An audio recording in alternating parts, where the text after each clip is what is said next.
The Kalen DeBoer Show is brought to you by Coke Zero Sugar. Tackle game day with a great taste of Coke Zero Sugar. Is it the best Coke ever? Try and decide. Ford. The Ford F-150 helps make your game day traditions bigger and better, season after season. Today's broadcast is brought to you by Alabama Department of Public Health, who reminds Alabama, don't wait, vaccinate. Kalen DeBoer is a home run guy. This is the guy Greg Byrne needs to go after. Kalen DeBoer and Alabama are on fire. Just absolutely on fire. Alabama getting a great one. They're getting a guy who's just flat won everywhere he's been. He has a system in place, but with Alabama, the SEC, recruiting, everything he's going to have at his disposal. Bama's going to be a problem for a long time for a lot of folks. Welcome everybody to another edition of the Kalen DeBoer Show presented by TruckWorks. I'm Chris Stewart along with the head coach of the Crimson Tide. A tough one, coach, on the road in Nashville, which you anticipated, maybe not the result, but the difficulty in the ball game. Yeah, and I mean, I know I didn't take it for granted. I don't think our guys did either. We saw what they did 2 weeks ago. They had a bye week. They play team football. They stay on the field, and they did that tonight again against us and shortened the game. And we made just enough mistakes that cost us in big moments to where we came up on the short end.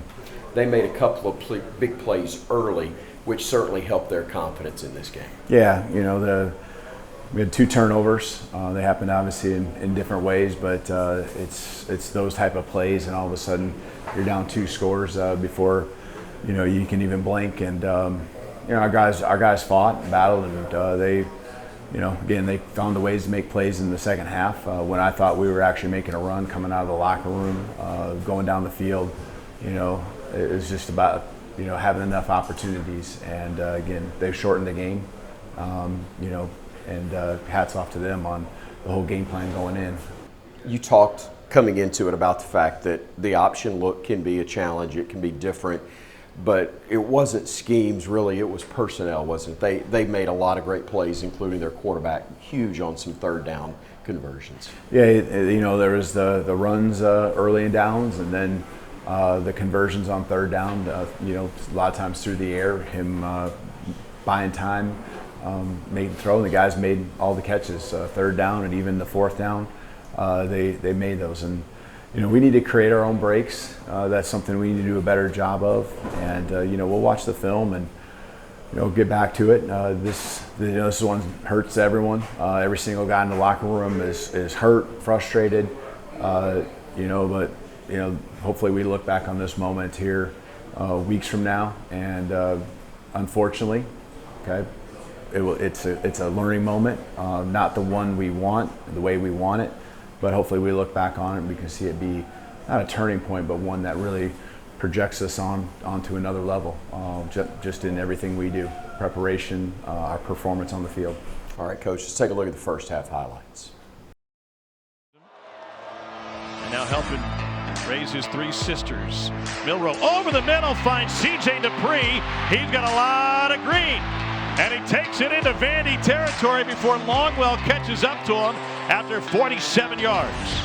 Jalen Milroe go down the field again to his tight end, C.J. Dupree. So valuable to this football team. You wouldn't think he was a 500-pound bencher the way that he's running down the field there. Vandy drops into coverage and wide open, Dupree again. Colby Taylor did not hold back. He did not, and it's a great read from Jalen Milroe. 2nd and goal. A hole on the left side, and it's jumped through for Jan Miller, and Alabama's on the board on an 8-yard touchdown run. Bama on the board after a 75-yard drive. But if you've wondered why Jan Miller is described as the guy nobody wants to try and practice because he wants to break your neck, I think you got a pretty good vision of it right there on that touchdown run. That's for sure. Pavia option look, keeps it, and Malachi Moore is there to blow it up. Alexander, nowhere to go, spun around and gets spun down for a loss. Bama just 1 of 3 on 3rd downs. A lot of traffic in the pocket, and he's delivered on time. Milroe hands it off. There's a huge hole. Jam Miller down the sideline and forced out of bounds inside the 5. Jam Miller next to Milroe. And Miller's got plenty of space, and he's got a touchdown run, his second of the game.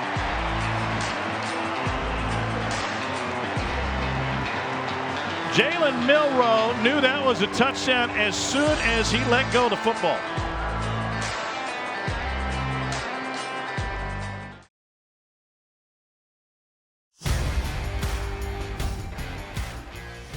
Coach, you score just before the end of the first half, and then you're going to get the ball to start the second half. But before your team comes out, tell us about the message to your squad. Yeah, it was that feeling going into the final drives there at the end of the second quarter, knowing we were going to get the ball back, and then when we got back in the locker room, just regrouping. And if the offense can get off to a fast start, knowing we'd be right there, just a couple points down, and we did that. Really felt good about the momentum that we had created very quickly, but then you just couldn't get over the hump. That was third quarter, that was fourth quarter, just couldn't quite get over the hump. And so, I felt like the guys fought until the very end. There's just some execution things we got to be better at. To Vanderbilt's credit, the feeling was there, Coach, if you could ever just get the lead, it would feel like things were right again. But they would never allow that to happen. Every time you got within a score, they found a way to make a play. Yeah, they did. It was both sides of the ball. They converted on third downs and found a way to get in the end zone. We had the turnover.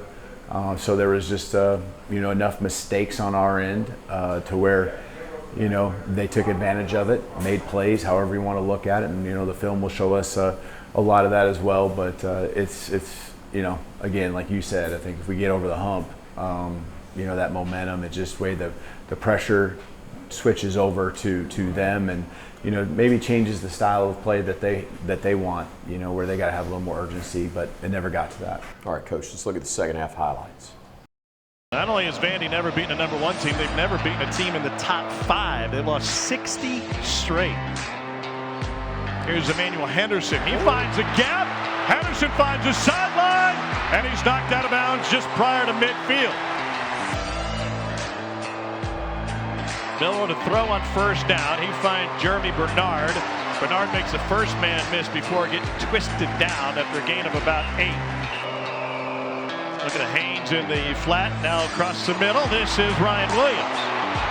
First catch of the game results in an Alabama first down. Here's Milroe, perfect through the air on this drive, and now on the ground, he's in. Touchdown, Jalen Milroe. It's a big part of their identity. You see Big Tyler Booker out front, Parker Beresford as well. A nice block from Caden Proctor, and Jalen Milroe on cruise control down Broadway. Pavia keeps it, tries a shake and bake, and he gets grilled. Q Robinson comes right out of that 2-point stance after seeing Diego Pavia keep the football, attacks north and south, able to get him to the ground. In the second half, what can he dream up? Justice Haynes is the running back on this one. Milroe looking deep. Down the sideline, it is caught by Williams. He springs free, and he is in for an Alabama touchdown. A 58-yard catch and run. Look at the body control. You cannot be serious. Half of his body's out of bounds when he's on his way down after catching the football. Tommy just makes it look so easy. Milroe has time over the middle. That's caught. They utilize their tight ends beautifully. C.J. Dupree. Jalen Milroe building his confidence and throwing in rhythm. Forced out of rhythm here, has to run, unloads deep. 2 men there, it is. Caught at the sideline, Jeremy Bernard. What a grab. Almost a little bit of a scramble drill. He gets the foot down. 4th and 1. Game on the line for Alabama late. They reverse it out of there looking for the corner, and it is Ryan Williams into the end zone. Ryan Williams, fantastic. I might give the big play to offensive coordinator Nick Sheridan on that one. Just a brilliant play call.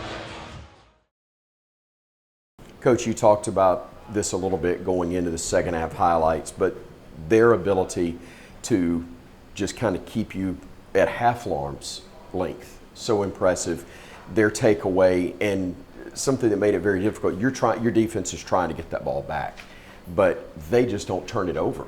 They're very strong with the football, and what they do makes it very, very tough. Yeah, they've had one turnover all season going into tonight, and you know, we knew that the ball had been on the ground a couple times, and they'd recovered it in previous games. So you know, that was the goal, is to take advantage when the ball was on the ground, that it's ours. You know, unfortunately, just you know, you got to get it on the ground first, and they did a great job taking care of it. They were in control, you know, with what they run with their offense, and you know, the favorable down and distances, you know, was something that just allowed them to play their game.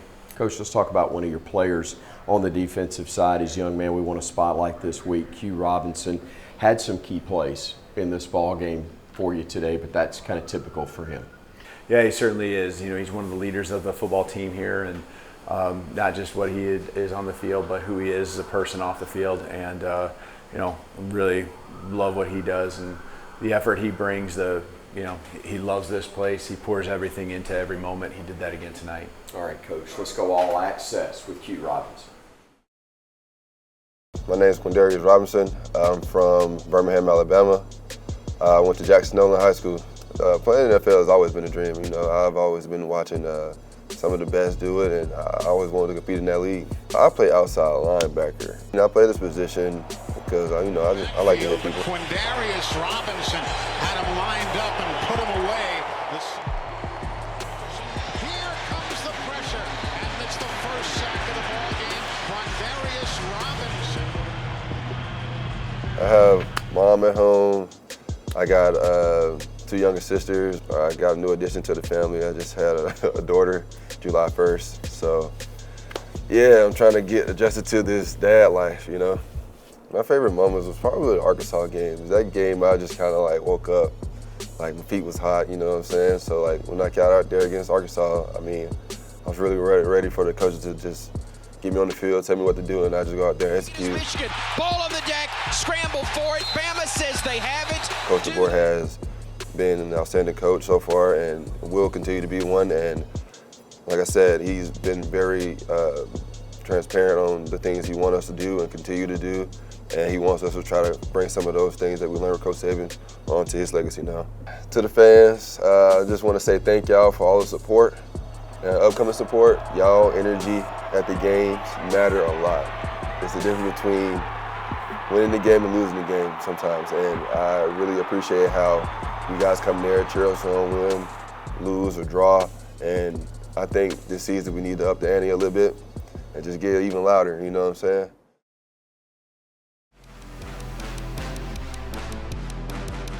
Coach, everybody calls your offensive line coach Coach Cap. That's one thing, it's easier because Kapilvic can be a little difficult sometimes, but he's a man who's been a part of some really successful offensive lines. And tell us about him. Yeah, he's just done a great job in all areas as an offensive line coach, bringing the unit together. He's, you know, always on top of it, on the next move that you need to make, whether it's because of injury or just things that have happened to us throughout fall camp, throughout the season so far. There's a lot of just behind the scene things he just does in managing that whole group. He's building depth. He's working on development of the guys that maybe aren't on the field as much, and then he does a great job with just our overall recruitment for the future of our offensive line. And the relationships are such a big part of it, especially when you're in that first year and you've got a lot of veterans back, as your squad does from a year ago. He does. He pushes them extremely hard. He's, you know, in practice, you know, you can hear him all the way across the field pretty much every day. But he is able to do that because of the relationships he has, and the guys, you know, believe that he's doing it only and pushing them only because he cares about them. You know, cares about their success, really wants their overall development to be at an extremely high level. So he's a hands-on coach, and the relationships certainly matter to him. All right, Coach, let's go Mercedes-Benz All Access with Coach Cap. Yeah, my name is Chris Kapilvic.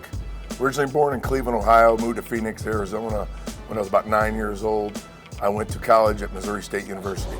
This is it, man. This is all about. Man, I've loved football from as far back as I can remember. I was that kid out in my front yard playing football, throwing it around. I was in a uniform, and nobody else was out there. They just loved the game and probably got it from my dad and some of my family.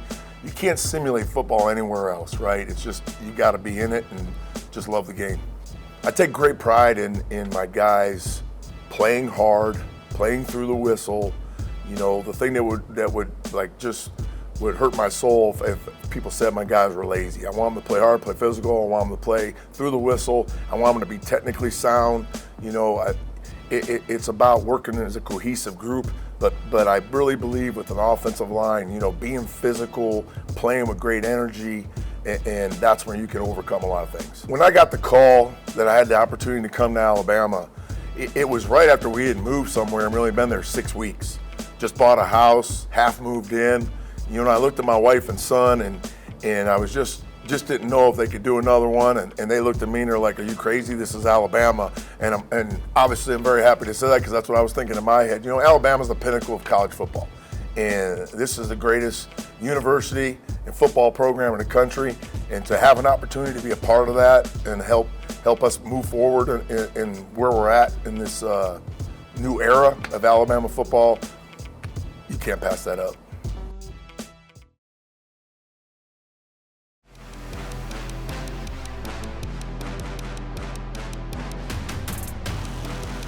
Coach, in a 60-minute game, there are a lot of turning points that can take place, but we were talking off air. Maybe the biggest turning point from Vandy's perspective was the start of the game as they're able to score on their first drive and then get a pick six off a deflection. Yeah, it became an uphill battle there, and I thought we did a great job of fighting and just staying. You know, you got to stay with the plan. You can't just throw it to the side, you know, but you also know you have to have that urgency. And so right off the bat, you know, what they did, jumping out on us 13-0, a score, and then the interception, you know, both sides of the ball, you know, reeling a little bit, but also realizing that, you know, you need to respond. And I thought we did that, you know, throughout the rest of the half. Tough to overcome, though, when you get down 13-0 that quickly. That's the Turning Point, brought to us each week by CB&S Bank. Alexander got a blocker in front of him, off the left side, lowers his shoulder, and powers to the goal line. He's in, and Vandy draws first blood on a 7-yard Cedric Alexander score. And it's Cedric Alexander churning the legs into the end zone for the Commodores. Mustard on that snap. Milroe near side. Batted up, and it is intercepted. Fontenette to the corner. He's in. And Vandy's got a 2-score lead on a 28-yard interception return by Random Fontenette. I thought he stepped out at the 1. The far official said he was over the goal line with that stretch, and it looks like it was over the line. What a surge of early game momentum for Vanderbilt.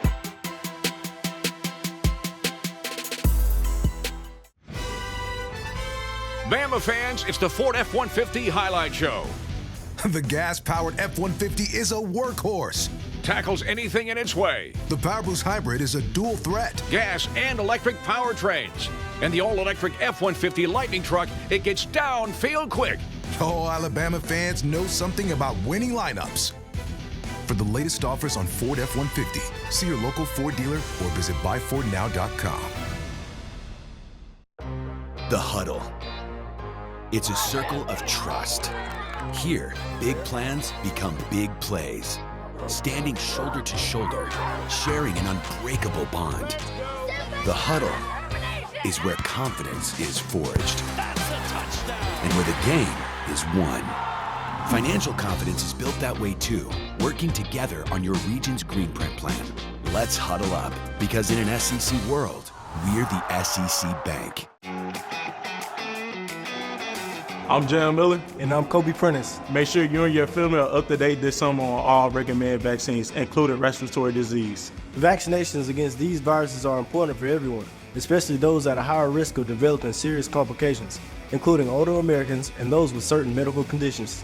So don't wait, vaccinate. For more information, visit alabamapublichealth.gov/IMM today. Stay safe and roll tide.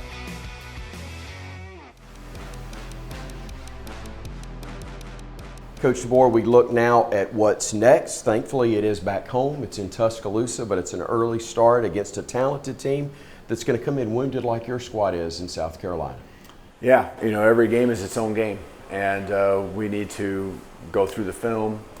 Tomorrow we need to do a great job of just understanding, just like we would if we understand the positives, we got to understand what happened and why we were short tonight. And, we got to respond, and that response is going to be what leads to our performance next Saturday against South Carolina. We got to get back on track. We got a lot of guys that care a lot, and I have a pretty good feeling what that's going to look like throughout the week of practice. But we still got to do it. We got to do it on Saturday, and South Carolina will be in the same boat coming off their game their game today. Right. So 11 a.m. will be the kick time from Saban Field at Bryant-Denny Stadium. For Coach DeBoer, I'm Chris Stewart. Thanks for joining us, and thanks as always to Truckworks for bringing us the Coach Kalen DeBoer Show.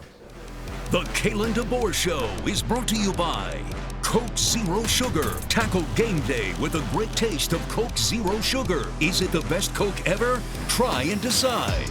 Ford. The Ford F-150 helps make your game day traditions bigger and better, season after season. Today's broadcast is brought to you by Alabama Department of Public Health, who reminds Alabama, don't wait, vaccinate.